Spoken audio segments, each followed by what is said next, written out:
Hello everyone, this is European. Thank you for coming back. And today I want to share how my English ability has improved since I came to Canada. So I've been in Canada for 1 year now, and my English has improved a lot. Maybe not dramatically, but a lot for sure. And to clarify my English ability, when I came here, I already had 980 for TOEIC score, which is pretty high, but I still had a problem in daily conversation. For example, I had to make a phone call at work, and I didn't like it at all.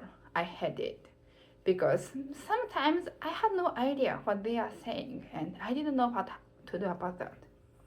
Also, I didn't like talking to other people so much. I was kind of avoiding it because many times they didn't understand me, and that was frustrating and embarrassing for me. And the situation I am in right now is I'm working at a Japanese restaurant and living with my Canadian husband and his parents. So I use some English at work, but it's mainly taking order, doing payment, like pretty basic English, Once you remember the sentence, you just keep saying the same thing again and again. And most of my coworkers were Japanese also, so I don't really have daily conversation with them in English. I just use Japanese. I know that's not good for my English, but it's easier for me. Instead, at home, I use English a lot.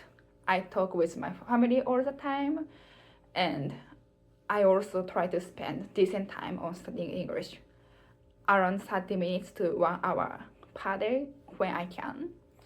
What I mainly do is I do shadowing. So shadowing is like repeating after someone else, and I use YouTube a lot for doing this. My favorite YouTube channel is called Storyline Online.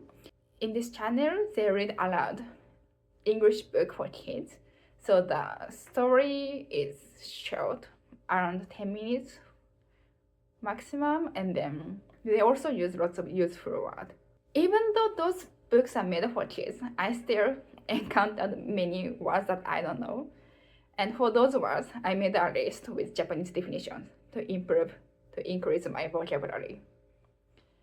For this one, I just pick a random English book and do shadowing again and again. And I would say this was the most beneficial for my speaking and listening.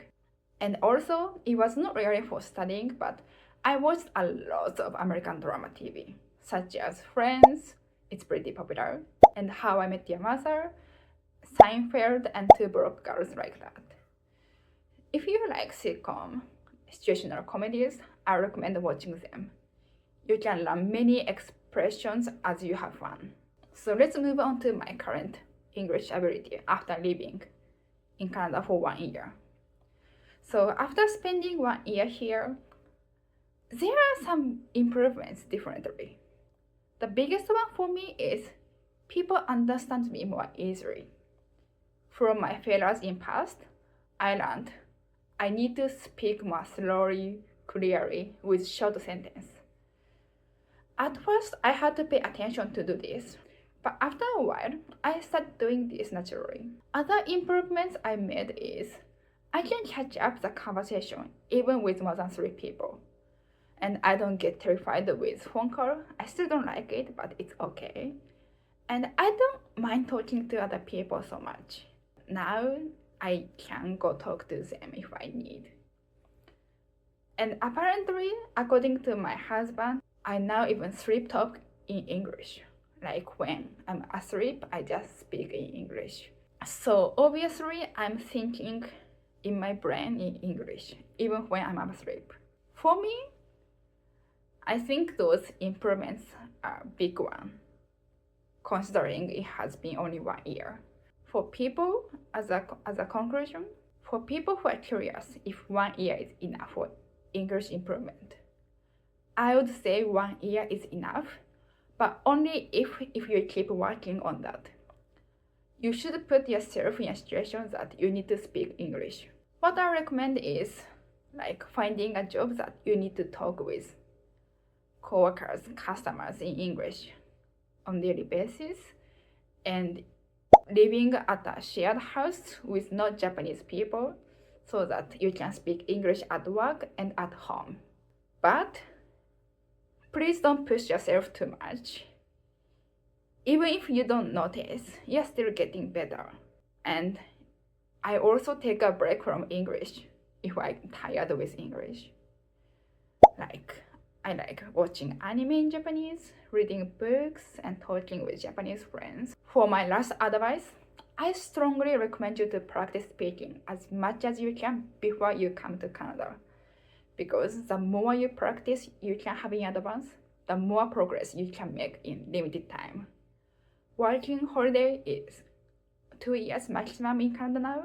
It sounds long time, but actually it's not. So if you don't want to waste your time in here, I recommend you to practice English ahead. And thank you for watching, and please don't forget to like and subscribe. Take care, and I wish you the best.